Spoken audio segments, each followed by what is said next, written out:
mais um episódio do podcast Descomplicando a Veterinária. Fiquei um tempinho sem gravar, a gente libera toda semana um episódio, mas a gente grava conforme a agenda, porque, gente, veterinário não para, né? Eu também não paro com as anestesias, mas é um prazer estar nesse estúdio, estar recebendo colegas e falando daquilo que a gente gosta, da medicina veterinária. Para isso acontecer, Hub 2101, essa infraestrutura fantástica, onde eu produzo meus criativos, é uma solução para o mercado audiovisual. É uma locadora de equipamentos e também produz muito conteúdo. Também tem o meu parceiro, a Altec Equipamentos. Você que tem clínica veterinária, você que é anestesiologista e quer ter um produto de qualidade dentro do seu centro cirúrgico que você possa confiar, eu indico a Altec. A Altec produz vaporizadores e todos os periféricos, né?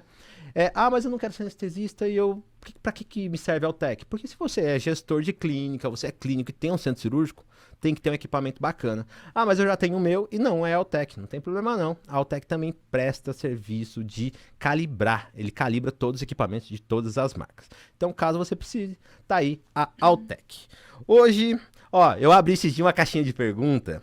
Falei, que especialidades vocês querem assistir aqui no Descomplicando a Veterinária? E me pediram muito a oftalmologia. E eu sou um cara exigente, então eu fui buscar a dedo. Rapaz, essa mulher, ela atravessou o Brasil. Eu tô conversando com ela desde manhãzinha, ela assim, tô a 3 horas de você, o Waze tá dizendo. Então ela atravessou o estado de São Paulo para vir aqui, pra gente bater um papo interessante e falar de um órgão importante que é o olho.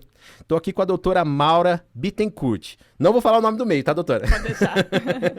Doutora tem um nome internacional no meio aí, então... A gente facilita. Começa resumindo. O Bittencourt eu consigo, né? Isso. Doutora, oftalmologia veterinária, né? Vou ser poeta agora. Diz o poeta que os olhos são a janela da alma. O olho conta bastante coisa, né? Sim. Então hoje eu vou aqui com você nessa jornada descobrir tudo que a gente pode ver além do olho, né? O olho vê, então vamos ver o que o olho nos conta, né? O olho conta muita história.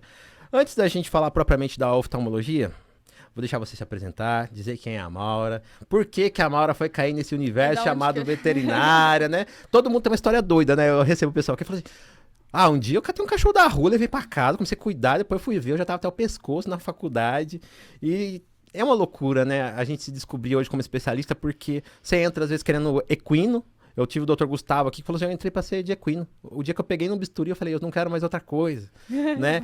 E é muito legal ouvir histórias, então que a sua história hoje, ela possa inspirar o aluno, o graduando que nos assiste, nos acompanha, e também o formado, já que tá ali procurando uma especialização. Mudar um pouquinho a carreira também, não é? Né? Que através da sua história, pessoas se inspirem, tá bom? Legal, agradeço muito o convite, é um prazer enorme estar aqui. Não foi nada, assim, a viagem foi tranquila e a gente tá à disposição para quando precisar de qualquer coisa. Na verdade, a minha história, você tinha me perguntado, antes da gente começar, a gente estava batendo um papo aqui e você perguntou da minha história, eu fiquei pensando, né, quando que começou essa questão da veterinária mesmo, quando que eu resolvi fazer veterinária, eu não me lembro, assim, exatamente quando foi, porque faz desde sempre... Eu falei de ser veterinária. Eu não vou te falar que foi desde sempre, porque antes, quando eu era bem pequena, eu queria ser bombeira. E eu achava que eu ia apagar incêndio. Veterinária. Continua apagando incêndio. Mas, na verdade, assim, eu achava que eu ia ser bombeira. E aí, foi muito frustrante na época, eu descobri que não existiam mulheres. Não tinham, naquela época, né? Não tinham bombeiros mulheres. E aí, eu resolvi ser veterinária. Tudo a ver. Sim. Né? E aí, depois disso, eu sempre tive essa questão de que, muito certa de que era veterinária, nunca duvidei e corri atrás disso. Resolvi fazer faculdade, prestar vestibular. Quando eu fui fazer o vestibular, eu muito metida, falei, vou prestar a melhor faculdade. Sabe quando você pega aquele ranking que tinha na Folha de São Paulo, né? As melhores faculdades. Falei, o FMG na época era a melhor faculdade da América Latina. Falei, é pra cá que eu vou. Não conhecia Belo Horizonte, não tinha nada lá. Uhum. E aí, com 18 anos, eu entrei no ônibus e fui para Belo Horizonte. Cheguei lá, tinha acabado de fazer 18 anos. Eita. Entrei na faculdade e me apaixonei pela veterinária já logo de cara e fui achando que eu ia fazer equino. Você falou dos equinos, sou eu. Eu comecei a faculdade, né? Tinha certeza que eu ia trabalhar com equinos. Mas eu acho que ao longo da graduação a gente tem uma riqueza tão grande, né? É tanta coisa. Você vê desde o capim até o peixe, passa E até a produção de alimento, né? produção de alimento. O pessoal aí você ri passa quando eu pela falo que na veterinária aprende a clínica. fazer queijo. Pois é, né? Né? Salsicha, né? Não Você faz é? o presunto. Enfim, tem tanta coisa, tanta coisa. E se a gente não tá aberto a olhar todas essas coisas e experimentar, ver o que gosta, o que não gosta. E aí foi quando eu comecei a fazer um estágio na clínica de pequenos e me encontrei lá. E eu fiz estágio desde o primeiro período. Muito bom isso. Né? Então, eu trabalhei em clínicas, fiz estágio em clínicas veterinárias desde o meu primeiro período. Clínica que era especializada em felinos, clínica de hospital lá da escola, fiz estágio com equinos. Então, assim, a gente consegue, ao longo da graduação, ter essas experiências até para direcionar. Não quer dizer que depois não vá mudar, né? Sim. Você não precisa definir o que você vai fazer ali pro resto da vida. Verdade. E quando eu me formei, o meu planejamento, assim, muito planejado, muito certinho. Eu falei, bom, agora eu me formei, me casei, já tinha, né, a gente já estava junto há muito tempo, aí comecei a trabalhar, falei, vou ter um filho, aí eu cuido da criança, né? Uhum. Depois eu começo a trabalhar e vou. E aí tive um menino, era muito novo, eu tinha 24 anos, mas assim, já nessa questão toda do planejamento, até de carreira mesmo, vou ter o filho primeiro para depois investir na minha carreira. E quando eu estava com ele com 1 mês de idade, meu marido chegou um dia para mim e falou, olha, ele também era veterinário, ele fez faculdade junto comigo. Um dia ele chegou para mim e falou assim, não quero mais trabalhar com isso, eu quero fazer medicina. Eu olhei para aquela criança de 1 mês, assim, no colo, olhei para a cara dele, olhei para a criança e falei, pronto, né? E agora? Como que a gente vai fazer isso aí acontecer? Enfim, resumo da história, saímos de Belo Horizonte, mudamos para o sul de Minas para ele poder fazer a faculdade. Ele começou a fazer medicina quando meu filho tinha 1 ano de idade.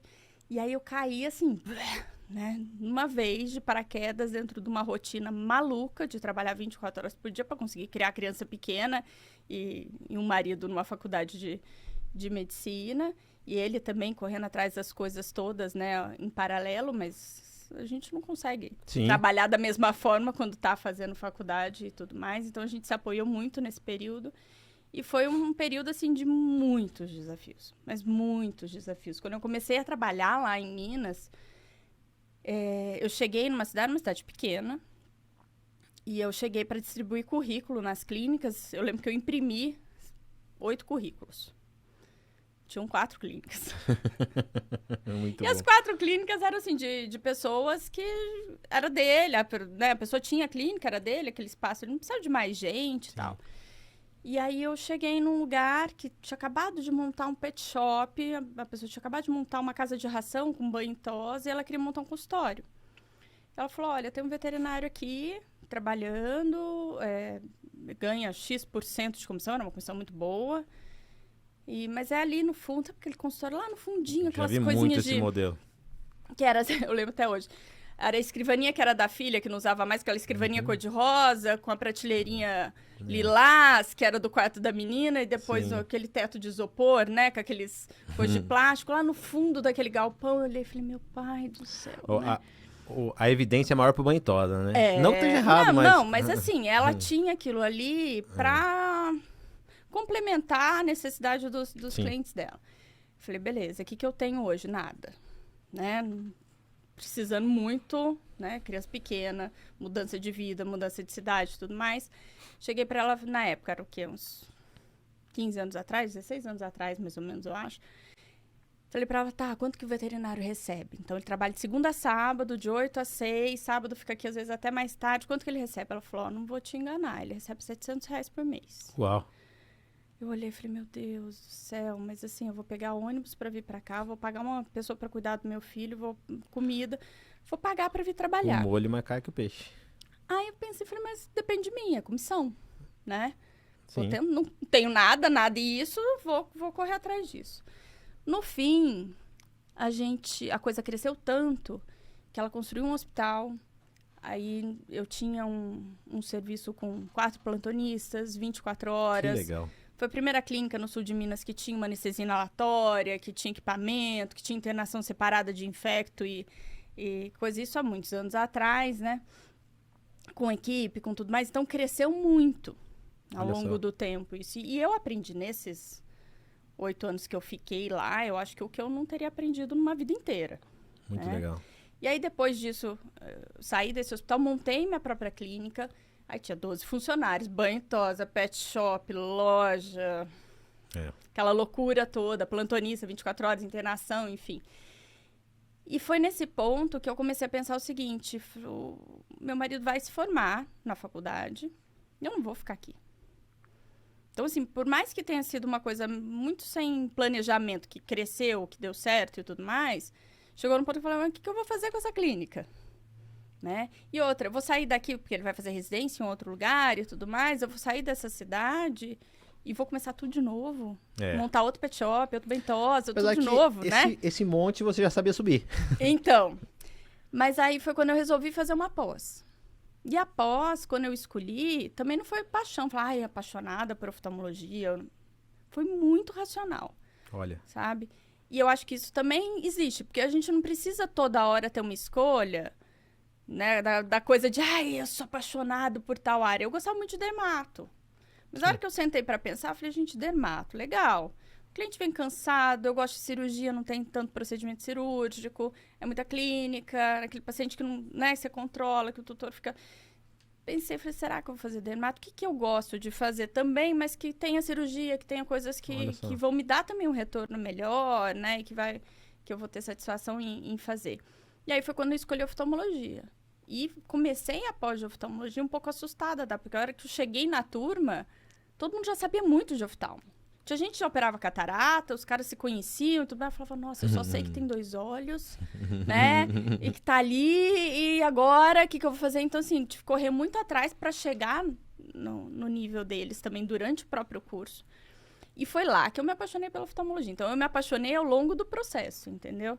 E há 13 anos eu trabalho exclusivamente com oftalmologia. Depois que eu fiz a pós-graduação, eu fiz mestrado, doutorado na medicina lá na Unicamp, na oftalmologia da Unicamp. Aí a gente desenvolveu alguns trabalhos de pesquisa com uso de células-tronco. Então, a gente publicou alguns trabalhos sobre célula-tronco com tratamento de olho seco, úlcera de córnea. Então, a coisa foi crescendo. Passei a fazer atendimento volante lá em Campinas. Aí comecei do zero de novo, né? Quando eu terminei a pós... Passei de clínica em clínica, bem vendedora da Avon mesmo, sabe? Entreguei cartãozinho, expliquei, tô chegando aqui, não conheci ninguém. Apesar de eu ser de Campinas, eu saí de lá com 17 anos para estudar em Belo Horizonte, depois fui para o sul de Minas, então eu não tinha contato profissional nenhum em Campinas, né? Então, passei de clínica em clínica, comecei a atender volante, até que chegou num ponto... Que eu acho que é o terror de quem faz volante, que a pessoa, que o veterinário te liga e fala, você tá chegando? Aí você fala, meu Deus. Você gela, você fala, me chegando aonde? Né? Porque você tá dirigindo, atendendo o telefone, marcando agenda. Eu sei como é isso. Correndo, aí você entra, você tira a mala, tira os equipamentos. Tem clínica que você tem que fazer uma faxina antes, né? De tirar todos os equipamentos, de limpar, de arrumar as coisas, tirar um espacinho naquela mesa cheia de papel pra você poder fazer seu receituário. E aí, assim, era aquela confusão. Com o tempo, eu contratei uma secretária para andar comigo no carro. Sim. Então, ela ia atendia os telefones, fazia os agendamentos e eu dirigindo para ir para as clínicas, né? Já facilitou muito minha vida. Sim. E aí comecei a calcular o tempo que eu ficava em trânsito. Mas uma hora eu falei, peraí, eu tô passando de segunda a sexta-feira, eu fico 19 horas dentro do carro. Só deslocando. Sim. Se eu trabalhar metade disso aí, eu pago um custo fixo e monto minha clínica. E aí foi a partir daí que a gente montou a Vet Prime, que é lá em Campinas, que é uma clínica especializada só em oftalmologia.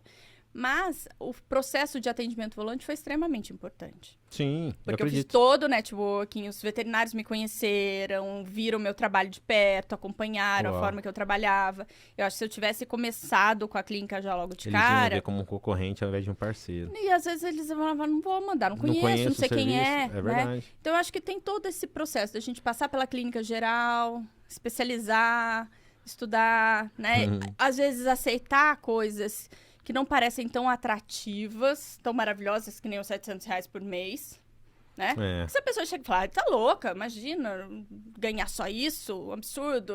Podia ter ficado indignada, ter virado as costas. Quanta coisa além dos R$ 700 você aprendeu nisso tudo, Mas né? assim, eu colei naquele banho tosa, eu abria a boca de todo cachorro, olhava a carteira de vacina de todo mundo, atualizava tudo, óbvio que não fazia nada que não precisava ser feito, mas fiquei ali em cima, né? E a coisa foi melhorando.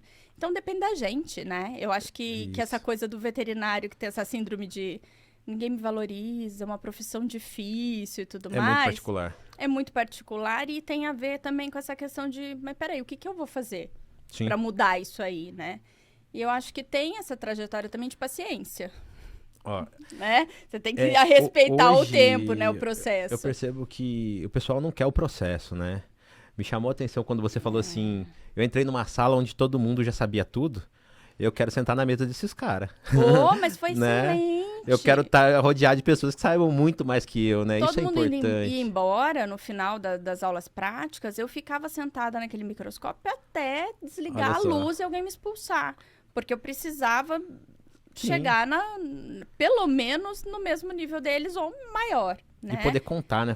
Pô, tô com uns caras fera aqui, né? Exato. E assim, hoje em dia, o pessoal da minha turma são super referências, então a gente tem orgulho também, né? De onde a gente veio e tudo mais. Mas eu acho que esse imediatismo, essa coisa de preciso ser valorizado amanhã, sair da faculdade é preciso, né? E ver a oportunidade, né? Você você não olhou pros R$ 700. Não. Eu acho que a gente precisa acreditar na gente também. Sim. Né? Eu acreditei que eu tinha capacidade de correr atrás do negócio. Pelo menos experimentar. Não, você já tem, né? Então vamos ver se dá certo. Se não der, passa para outra. E outras coisas surgem, né? Mas foi ao longo desses 23 anos de trabalho, eu passei por essas... E assim, isso é o resumo do resumo do resumo, né? Mas no fim das contas, eu acho que... No final tudo se ajeita, né? Eu acho que eu jamais, quando eu estava na faculdade, eu imaginei que eu chegaria onde eu estou hoje, né? No ponto em que eu estou hoje. Eu acho que isso é muito gostoso olhar para trás e ver de onde a gente veio, onde a gente está e onde a gente pode chegar ainda, né? Que é o mais legal. A gente ainda tem mais coisa ainda para acontecer. Ó, eu falei para vocês que foi escolhida a dedo. Você viu, né? Essa mulher aqui é diferente. Muito bom. Mas eu percebo hoje, quando eu acompanho com um estagiário, tá comigo, essa vontade de querer pular a etapa, o processo, né? É importante. Eu fiz um curso há um tempo atrás e fala muito disso, de você focar naquilo que você tem controle. Então, olhando para tudo que você contou, você olhou e falou assim, o que eu posso controlar? É essa situação. Então, eu vou fazer acontecer, né? Não foi fácil. Não vai ser. Não é fácil. Não vai ser. Mas eu acho que a gente, às vezes, precisa fazer o que deve ser eu acho feito que mesmo. A geração de agora também tem uma questão do julgamento. O que vão pensar de mim? A gente tem isso, né? O que eu faço? Eu sou, sendo bem honesto, eu não sou apresentador. Eu tô aprendendo esse negócio do podcast, de ir pro mercado digital. E eu fico assim, mas, gente, se eu não fizer, eu não vou aprender. O primeiro aqui, gente, eu me tremia. E hoje tem sido prazeroso. Quando eu marco com um colega pra estar aqui pra gravar, eu falo, que legal. Mais um bate-papo. E eu aprendo, né? Eu aprendo. E hoje o aluno que me segue, o aluno que acompanha o podcast, eu acredito que ele olha pra essas histórias, traz um alívio pro coração dele, de tipo assim, não sou só eu que tô passando por essa angústia, por essa, sabe? O cara tá numa náusea ali pra fazer e tem bastante coisa pra acontecer, né? Eu acho que a gente tem que ter, assim, mirar em exemplos. Sim. A gente tem pessoas que são referências na vida da gente, não só na profissão, mas da vida da gente. E eu acho que foi o que você falou, a gente precisa estar do lado de pessoas melhores do que a gente. Sim. Andar junto com gente que tá mais... Se for o melhor da mesa, saia dela. Exato. Então a gente precisa ter isso. E ter paciência no processo, ter jogo de cintura também, né? Eu acho que Muito isso bom. É fundamental pra gente Você ter... comentou, Doc, que na graduação ali, né, você passou por várias áreas. Na minha época de graduação, a oftalmologia não foi uma matéria assim que a gente... Uau! Porque, fala pra você, eu tive 6 horas, eu acho, de oftalmo. Teve muito ainda. Né? Então, assim, eu fui aprender estagiando, eu tive o prazer de anestesiar para alguns anestesistas referências aí, né? Inclusive você conhece. Então, lá eu aprendi bastante coisa no centro cirúrgico, mas... O aluno hoje na graduação não vê muita coisa, né? Então, esse é um déficit que eu percebo. É um problema. Realmente, a veterinária, aí já é uma outra questão que também não cabe aqui agora, mas a grade curricular da faculdade, ela é muito extensa. Sim. foi o que eu falei, você passa desde o peixe, da produção de leite, o capim, a clínica, a cirurgia. Você não consegue oferecer tudo para os alunos. Verdade. Né? Cada vez a gente tem mais faculdade. Sim. Cada vez com uma carga horária reduzida também. Então, a oftalmologia, infelizmente, ela não é uma matéria que o aluno tem muito contato. A não ser que ele tenha a sorte de ter um professor que é oftalmologista, que faz parte daquela universidade, que não é em todas que isso acontece, né? Em todo lugar que isso acontece. Então, eu, por exemplo, eu dou aula em faculdades, em graduações, eu dou a matéria de oftalmologia. Tem faculdade que eu preciso condensar todas as doenças em 2 horas de aula. Como que eu falo de absolutamente tudo? Né? Diagnóstico, tratamento, de tudo em 2 horas é impossível. Impossível. As primeiras aulas eu ficava angustiada, chegava, parecia que eu tava... Falei, não, eu vou pegar as principais. Né? Agora eu pego assim, as principais. O que você mais vai ver na sua rotina? É isso aqui. Você saiba fazer esse básico, muito bem feito, que já tá melhor do que nada. Muito bom. Né? Então, eu já comecei a direcionar dessa forma, mas eu fico olhando para esses alunos e falo, gente, qual foi o contato que ele teve durante esse tempo todo de faculdade com oftalmologia? Nenhum. Né? E aí, o que acontece? O que você não conhece, você tem medo. É verdade. Se eu não tenho contato com oftalmologia, se eu não sei atender um caso oftalmológico, se eu não sei manejar aquele paciente, eu falo, não quero nem ver. E eu acho que às vezes é o medo do plantonista. Ou então, exato, e aí o plantonista também, ou ele pega e faz de conta que não tem olho, pula essa parte, né? E aí depois vamos ver o que acontece. Ou então ele acaba direcionando o tratamento de uma forma que não vai ser legal para esse paciente com relação à visão. A receita de bolo, às vezes, né? Exatamente. Aí começa a fazer aquelas bagunças, né? Eu recebo paciente que vem com 3 antibióticos diferentes para tratar uma suposta úlcera, né?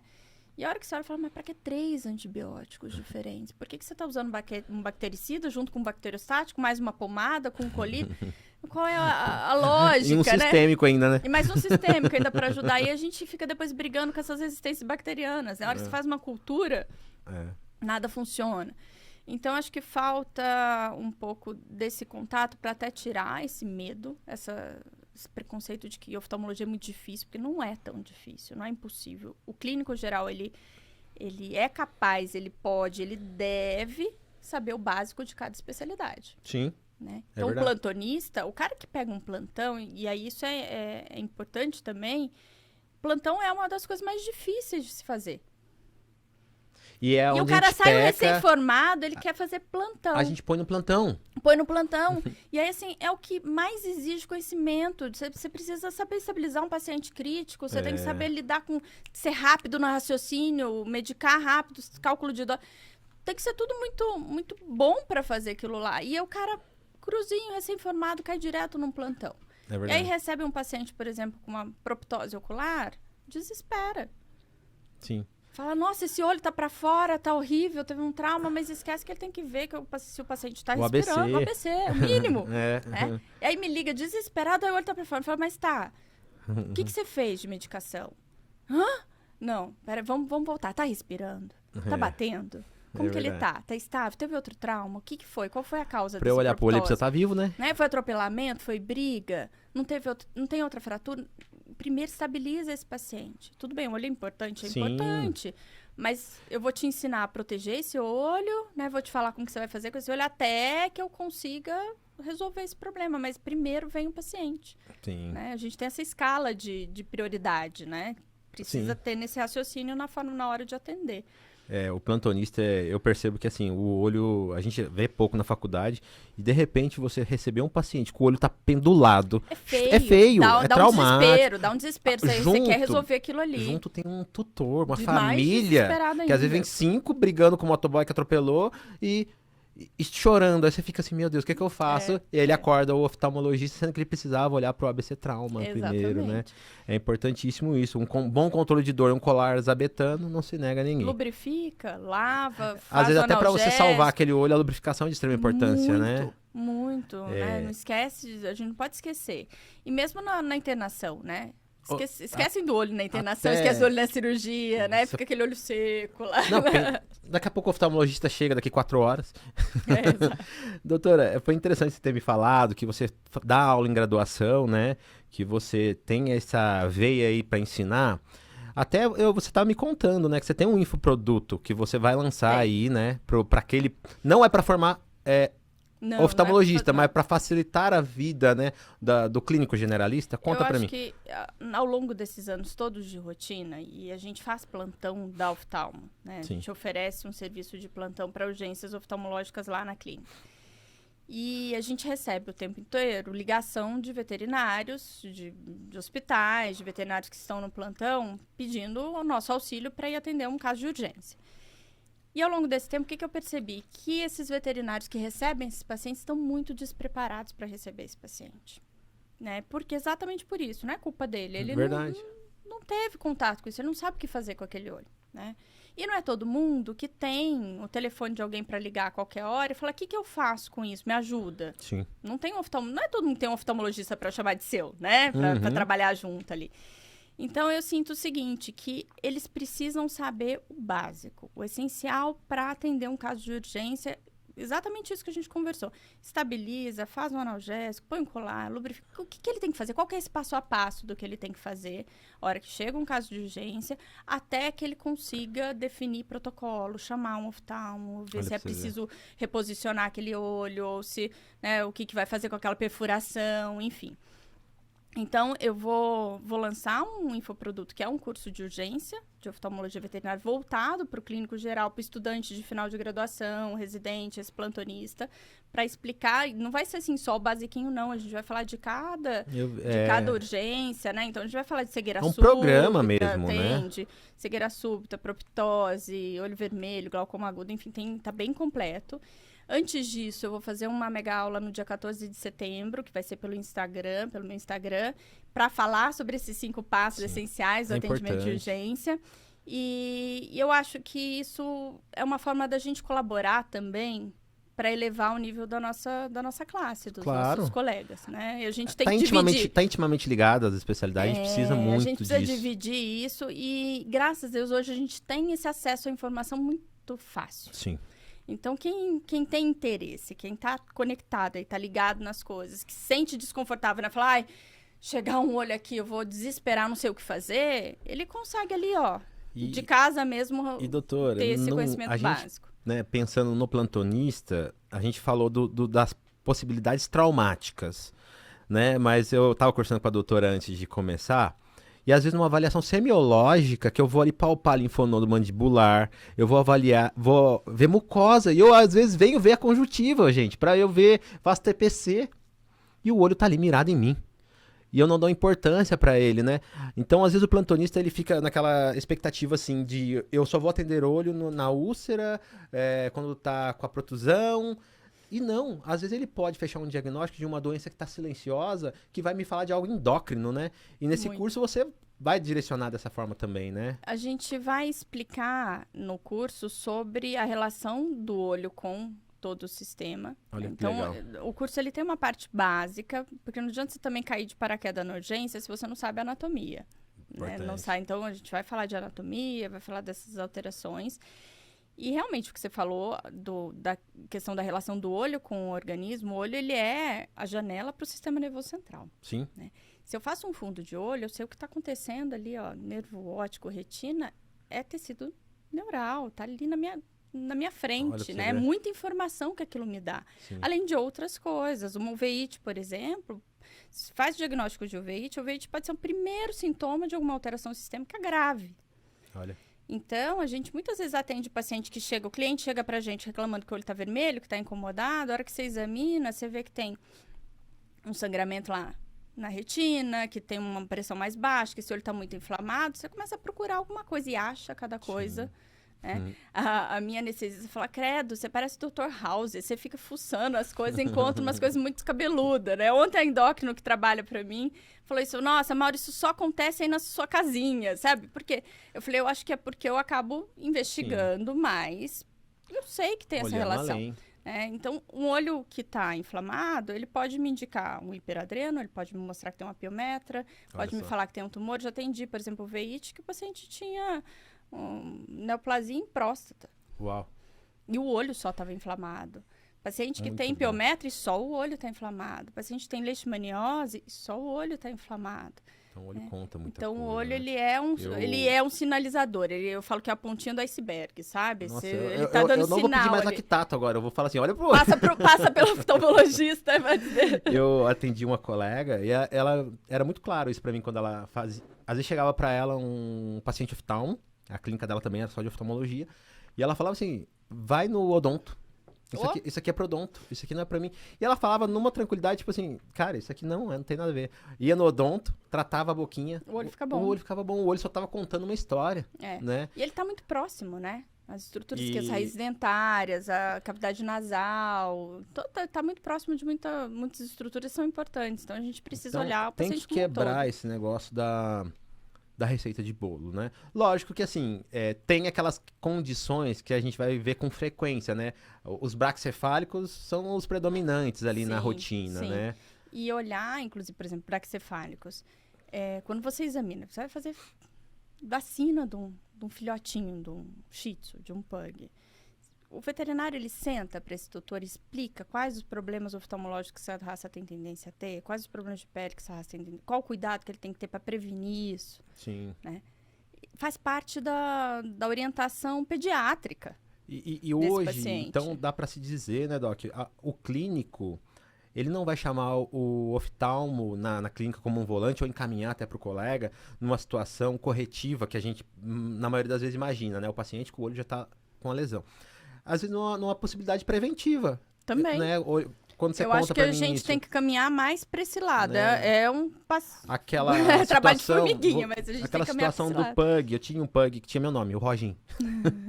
O Roginho, ele teve aquela... Ceratite pigmentar. Isso, né? E é por uma causa que eu poderia ter prevenido se antes, né? Ela é muito comum no pug, mas a gente sabe, por exemplo, que o fato da conformação da pálpebra, né? O entrópio que eles têm de canto nasal e o atrito dessa pele com a superfície ocular estimulam muito mais a formação desse pigmento. Então, se ele já é uma raça que tem a tendência a ter esse pigmento, se ele tem olho seco, se ele tem uma pálpebra mal posicionada, isso vai piorar muito e vai causar cegueira. Então, se lá atrás eu corrijo essa pálpebra, eu lubrifico esse olho, eu oriento o cliente, a gente acompanha de tempos em tempos e vê se está formando a mancha. Porque às vezes tem um pug preto, com olho preto, uma mancha preta, a pessoa não vê. É verdade? Ela não percebe isso. Ela percebe a hora que ele começa a bater nas coisas, ela fala, ele tá batendo nas coisas que eu olho e falo, bom, agora difícil a gente voltar para trás, né? Sim. Então, essa parte preventiva, principalmente dessas raças braquicefálicas, ela precisa existir desde da pediatria ali, na hora que o clínico está conversando com esse cliente, explicar tudo que ele precisa e examinar o olho desse paciente, porque eles têm cílios mal posicionados, eles têm N coisas que são mais comuns nessas raças. A gente partiu de uma premissa, Doc, que assim, quando eu chamo a oftalmo, ela tira da maletinha dela um monte de componente que ela avalia até a nuca. Ela faz endoscopia, não sei o quê. E real, tem coisa que não tem que pôr a mão. Tem que respeitar. Mas a gente, né, pensar ali num shimmer. A gente não vê na faculdade. Hoje, quando o cara faz ali a coloração, pelo menos, né, por fluoresceína, já tá de bom tamanho antes de eleger um antibiótico.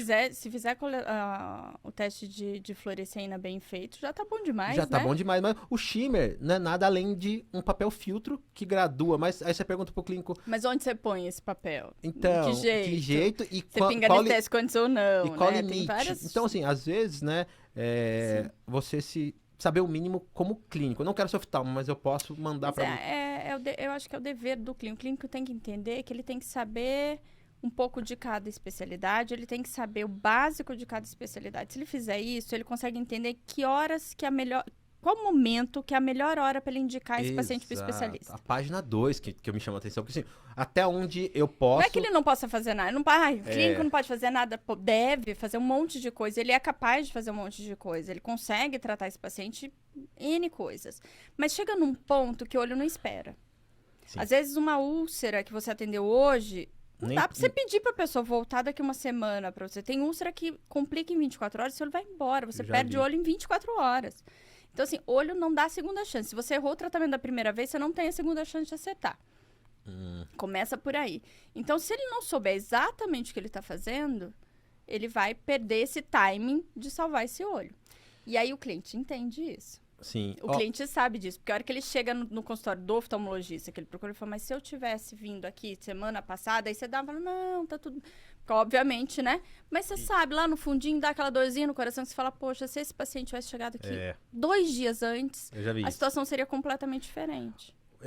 Assim, a gente imagina que vai ser o senil ou o braquicefálico, mas tem as doenças juvenil também que vai aparecer pra gente na oftalmologia. Hoje em dia, é interessante que a gente percebe uma onda de questão de alimentação natural, né? Sim, Então, sim. tá toda essa mudança de não vamos mais dar ração, super a favor. Minhas cachorras comiam alimentação natural, mas eram suplementadas. Uma vez acompanhado pelo nutricionista. Era uma nutróloga, nutróloga, né? que fazia dieta, ela fazia exames assim, de tempos Muito em bom. tempos, eram suplementados, vitamina D, pozinho aqui, enfim. Sim. Só que chega o cliente, eu acho interessantíssimo isso, fala assim, o que ele tá comendo? Ah, ele come a N. Ah, mas então, o que é que ele come? Ah, ele come arroz, batata, cenoura, um franguinho, aí eu dou não sei o quê. Eu falo, tá, e suplementa? Não. Quem que fez essa dieta? Ah, eu vi na internet. Beleza. Que mais que ele come? Não, só isso. Aí você vai examinar esse olho, tem um depósito de lipídio em córnea, uma opacidade, que aí muita gente confunde com catarata, porque é branco também, mas tá aqui na córnea, na frente. Você olha aquela opacidade lá e fala, tem alguma coisa metabólica aí. Ou esse animal é um endocrinopata, tem um hiperadreno, tem alguma coisa, ou ele tem uma dieta muito bagunçada. Faz sentido. Essa semana a gente atendeu uma super degeneração nos 2 olhos, enorme, um cachorro bravo, difícil até de lidar, a senhorinha, gracinha de tutora. E aí comecei, o que come? Só ração. Às vezes eu dou uma carninha. Ah, então tá bom. E comecei a examinar, falei, não come só ração com uma carninha, né? Vamos lá, vamos continuar. Aí ele vomita Falei, frango. então, tem que ver, não sei o que. Ela falou assim, mas pão com manteiga pode dar isso? Pode. E pizza? Pode também. Que mais? Ah, não, porque meu marido dá pizza, dá pão com manteiga, sorvete, mas sorvete é só de vez em quando. Eu falei, tá, então sorvete é só de vez em quando, o resto tá tudo certo.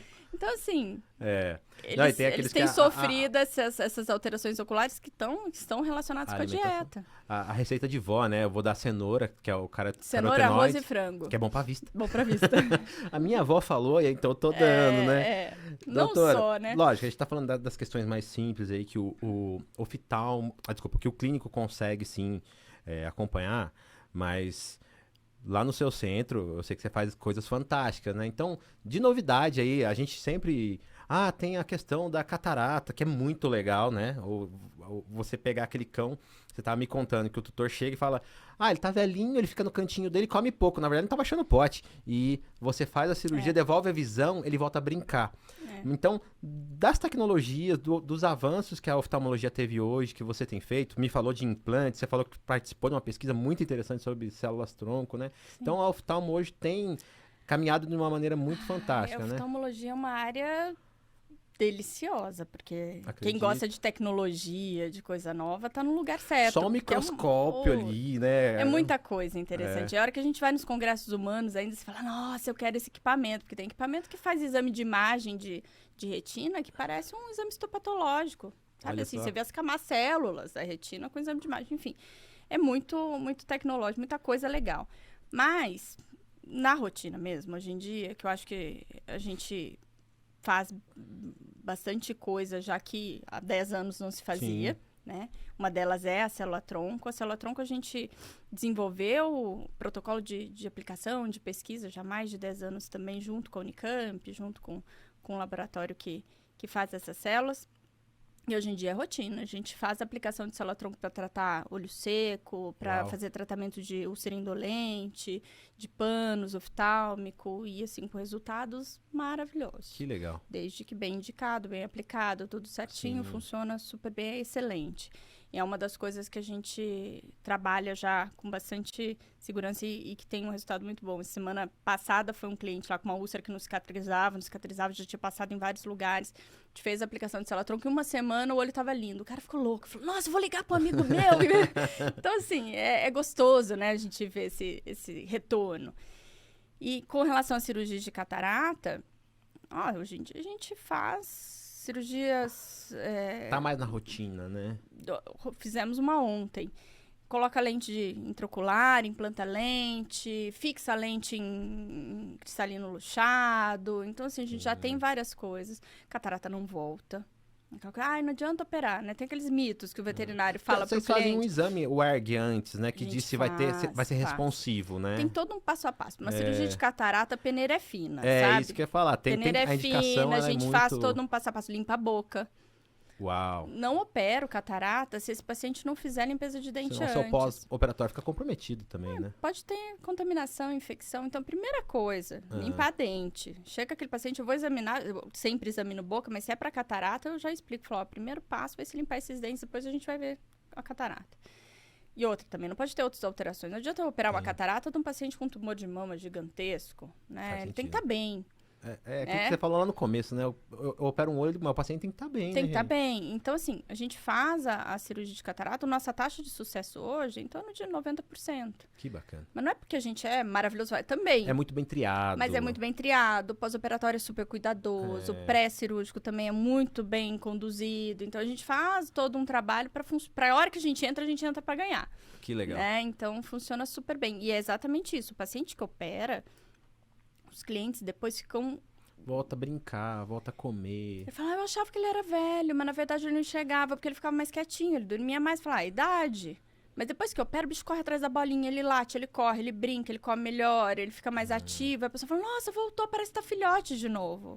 Então a gente entende que a visão, sim, faz diferença, né? E hoje a gente tá com os velhinhos no consultório, né? Muitos, e essa realidade que você me conta faz sentido pra mim na anestesiologia e controle de dor, né? A gente vê aqueles casos, por exemplo, até de umas artrose, uma artrite que... Doutora, mas ele tá velhinho, ele não vai quando ouve meu carro até o portão. Porque ele tá velhinho. Dor. Era dor. Meu gatinho, ele pulava no sofá, ele pulava na cama, agora ele fica no cantinho porque ele tá velhinho. Não. Aí você faz o controle de dor ali. Quando você vai ver, ele não conseguia pular no sofá por uma questão de dor, né? Então hoje a gente consegue olhar com mais carinho pra tudo e devolver pra eles, né? A qualidade de vida. Então já que você faz... deixa eu contar um detalhe aqui, gente. A doutora falou, eu vou em congresso de humano. Ela contou lá no começo que o esposo dela saiu, ele é veterinário, foi pra medicina, é oftalmo também o homem. Então, por que ela é assim? Os dois são máquina da oftalmologia aí, então... a gente troca muito, que legal. troca muita informação. Assim. Muito legal essa história sua. Falando dessas novidades e tudo que você faz aí nessa área mais tecnológica, tem algum caso que você fala assim, cara, esse caso me marcou, esse paciente chegou que ninguém dava nada, ia perder o olho, e hoje eu venho no meu consultório e você fala, caramba, esse olho aqui foi um desafio pra mim? Tem vários.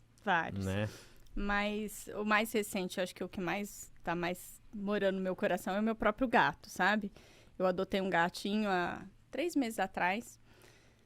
Não tinha intenção de arrumar um gato Eles agora. entram na nossa vida. Eles caem, assim, na nossa vida. Mas, na verdade, eu perdi 2 cachorras. No ano passado, eu ainda estava naquele processo do luto. Eu entendo aquele tutor que chega e fala, não quero mais saber de bicho, é muito sofrimento. Realmente né? Mas quem gosta não fica sem. Mas eu falei, vai chegar. Eu falava, vai aparecer, vou ficar quietinha aqui um pouquinho, vai aparecer. E é engraçado que os tutores parecem que assim, eles chegam pra você e perguntam, você tem bicho? Aí você fala, nossa, vou falar que eu não tenho, vão achar que eu sou uma péssima veterinária, né? Eu falava, não, tô em luto. Imitava mesmo, eu falava, tô em luto, espera um pouquinho que já eu vou, né, vai chegar. E um dia apareceu uma mensagem no WhatsApp, tipo, quem quer um esfinx? Que é aquela raça do gato que é pelado que não tem e pelo. quente. Eu falei, eu quero. Respondi sem pensar, obviamente. Falei, é meu, eu quero. Aí me ligaram, falaram, olha, ele tá com o olho perfurado. As ironias do destino. Ele tem tá com o olho perfurado e precisa fazer uma cirurgia de urgência. Um olho perfurado precisa, né, ser operado o quanto antes. E o gatil quer doar para alguém que vai cuidar, que vai ficar com esse gato e tudo mais. Porque depois eles não vão conseguir, né, ficar com esse animalzinho. Eu falei, tô indo buscar, não sabia nem onde. Viajei 3h30 para achar o gato um dia, assim, no meio de semana à noite. Cheguei com uma bolinha de 600 gramas em casa, minúsculo. Era neném. Bebê, tinha 40 dias. Com o olho perfurado, aí dia seguinte faz exame, chama anestesista, tudo mais. A anestesista falou, Maura do céu, só veterinário pra fazer isso comigo, né? Me dá um gato doente, tadinho, né? Com infecção respiratória, conjuntivite, todo debilitadinho também. E nossa, uma leucostose. Eu acredito. Coisa assim, enfim. Tudo que o anestesista gosta. Tudo que o anestesista gosta. A anestesia foi impecável, deu tudo certo, mas a cirurgia foi a cirurgia mais difícil que eu já fiz na minha vida. Eu falei, tinha que ser meu mesmo. Porque, Eu acredito. assim, um olho minúsculo, uma perfuração gigantesca. E aí, uma íris exposta, protruída, já sabe lá quanto tempo. Sim. Então, se tem esse tecido, né, fora do olho, a gente não reposiciona, porque pode entrar, colocar contaminação dentro do olho. Então, removi grande parte dessa íris. Fui fazer um enxerto, era um buraco muito, né, uma perfuração muito grande. Fiz o enxerto com a própria conjuntiva, a conjuntiva vai ficando edemaciada, eu não enxergo. Gente, um inferno na torre. Assim, cirurgia foi, mas fiz, ficou bonitinho. Falei, agora vamos ver. E aí depois veio outra. Veio pós-operatório, que também não é. Aí eu entendi o que eu faço com o meu cliente também. Sabe? É legal a gente passar por isso, porque a gente... persona transformada. Exato. Aí tem coisa que você fala, cara, isso não funciona. Eu falo para esse cliente fazer isso aqui é impossível de fazer. Sim. Você só consegue entender isso depois que você vive na pele, né? Porque Olha o papel aceita tudo. Você dá aquela receita, falou, pinga o colírio de 1 em 1 hora, de 10 minutos. Mas assim, embolotou um no outro, deu 10 minutos entre um e outro, já tá na hora de pingar o próximo, você não dormiu, né? Então, teve muita coisa assim, falei, isso aqui dá para ajustar, isso aqui fica... Olha que legal. E é legal também, depois, pra gente conversar com o cliente, falar, eu sei o que você tá sentindo, não é fácil. Né? Eu passei por isso, eu sei que o bicho fica incomodado com o colar, eu sei que não é legal, eu sei que... Ninguém me contou, né? Mas a gente consegue, vai passar por isso, vai dar certo. Legal. E hoje em dia, eu não sei quem tem quem, sabe? Porque ele é uma paixão, paixão, tá super bem, já tá com 5 meses, é um fofo, super carinhoso, super... fofinho, a gente tá assim, todo mundo apaixonado Era pra ser por seu ele. mesmo, né, gente? Ele vai trabalhar comigo todo dia, ele vai pra clínica. O dia que ele não vai, a pessoa fala, cadê o Francisco? Mas cadê? Que saudade dele, enfim. Que gostoso. Ele fica lá, ele se dá bem com todo mundo e assim, tinha que ser nosso mesmo. É sobre isso, né? Além, né, do aluno ele aprender... Às vezes ele vai aprender a oftalmologia numa pós-graduação e ele fala assim, aquela pós ali é referência. E é. Por que eu devo, às vezes, investir num curso, num infoproduto que vai me ajudar, me ensinar algo que eu aprendi na pós? Olha que louco que você entregou aqui. Eu fiz uma receita que foi muito legal. Tome aqui, o papel aceita tudo. Mas a sua sensibilidade de olhar e falar assim, olha o que eu aprendi que eu posso entregar para o meu cliente. Eu sei das suas dores, né? Eu, quando era veterinário noturno, eu tinha cuidado da internação. Gente, eu odiava o oftalmologista, que era assim... 4 colírios com intervalo de 15 minutos a cada 1 hora. Então eu terminava o último, começava o próximo. Começava de novo. E o que eu faço da vida? Contrato alguém só pra fazer colírio. Mas é de extrema importância, mas assim, às vezes o cara tem ali o seu cliente, filho, rotina de trabalho e outras coisas, e a gente julga, mas você não fez o pós-operatório direito, e na verdade... Não é assim. Tem muita... Não é má vontade, né? A veterinária, doutora, ela é só uma desculpa pra você ter que se relacionar com pessoas. Então, às vezes, aquele cliente tá ali, né? Um olhinho levou aquele cliente para ter que te conhecer. E aí você entrega uma coisa assim, você fala, caramba, olhei além. E eu acho que a gente tem que olhar além, né? Da doença, além do problema. Ver aquilo ali como uma família. Cada um tem uma dinâmica, cada um tem um relacionamento diferente com aquele animal. A gente tem que respeitar isso também. Olha que legal. Qual é a ligação que tem, qual que é o medo que essa pessoa tem também, a insegurança que ela tem. Então, às vezes a gente precisa ter tempo de ouvir esse cliente, porque o tratamento vai ser muito melhor, vai ter muito mais resultado do que se eu chegar para ele e impor, falar, tem que ser assim. Já aconteceu de você atender o paciente, por exemplo, vamos usar aqui o exemplo da catarata, e o cara tá ali prestando atenção, mas tá voando, assim, aí você fala assim, entendeu? Entendi, doutor. É porque minha mãe teve. Já aconteceu. Todo dia. Esse dia eu tava atendendo um paciente explicando uma situação de um pneumotórax e o cara falando, minha filhinha teve. Eu tô explicando pro paciente sobre uma questão cardio. Eu tenho, doutor. Não, né? eu brinco isso com as estagiárias lá da clínica. Esses dias começou uma estagiária nova. Eu falei, olha, não se assuste, porque o que o bicho tem, a pessoa tem. É doideira. É impressionante. É doideira. Tem um espelho ali, né?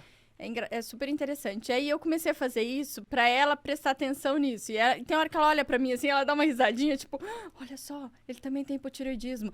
Olha só, o filho dele também tem tal coisa. É uma coisa muito interessante. Isso tem um espelho também, Ó, doutora, você entregou bastante coisa aqui, muito legal, mas assim, pro aluno aqui que nos assiste, né, que vai acompanhar aí, já até indico vocês seguirem o Instagram da doutora, né, também, você que tem aí o desejo de aprender mais sobre oftalmologia, vai para essa mega aula que vai ter ouro em pó ali, viu? Você me falou sobre tecnologias, tudo mais, né, essa jornada, ter paciência, mas eu lembro quando eu era graduando, a gente falava do investimento. Existe o investimento da pós-graduação. A oftalmologia, ela sim faz você lançar mão de equipamentos, que é A muito... oftalmologia é uma especialidade né? cara. Então, hoje o aluno ele tem que ter essa consciência, né? O que você pode trazer pra gente, pro aluno que quer iniciar? Ah, eu nem sei o que você falou, eu só sabia que tinha 2 olhos quando eu entrei na pós. E o cara já querer comprar um microscópio cirúrgico. Ele vai precisar. Mas calma aí, o que você tem um precisa pra tempo sua disso. maletinha hoje, Sim. pra você fazer uma avaliação de fundo, um teste de shimmer, coisas que a gente acabou de falar que é de extrema importância, né? Eu acho que tem esse passo a passo. Se a pessoa se interessa por oftalmologia, começa acompanhando algum serviço de oftalmologia, um veterinário oftalmologista, para entender se é isso mesmo que ele quer, porque realmente exige um investimento de tempo, de conhecimento, de equipamentos, né? E isso precisa ser planejado. Tem retorno? Tem retorno. Sim, É uma especialidade super interessante. Tem retorno, mas precisa saber onde está pisando, né? Então, começa acompanhando. E existem coisas muito simples que ele consegue ter, que ele consegue fazer, que fazem... Sabe a lei de Pareto, né? 80-20? Uhum.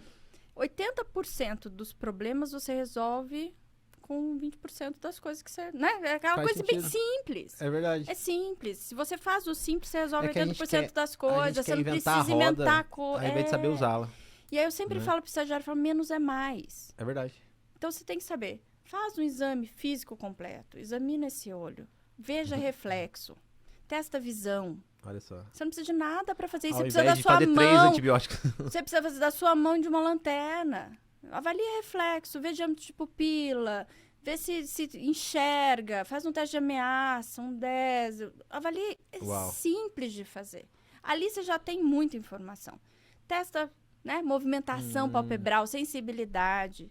Faz um teste de shimmer para avaliar a produção lacrimal. Faz uma fluoresceína bem feita, porque fluoresceína não é só pingar o colírio de fluoresceína. Você tem que pingar o colírio de fluoresceína, lavar, tirar todo o excesso, porque senão fica tudo verde. E não aquela fluoresceína, né? que faz 3 meses na sua geladeira lá, pelo amor de Deus, viu? Né? Aí tem o strip, tem o colírio que você coloca a data. Todo o colírio que eu abro na clínica tem data Sim. de abertura e fica dentro de uma geladeira. Uhum. Então, assim, tem alguns cuidados, são coisas bobas, E faz diferença. mas que fazem toda a diferença.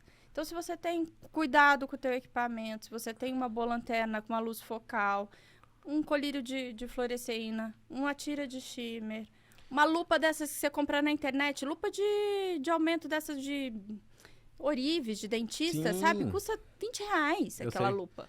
E, doutora, aquele colar que você chega tá podre, né?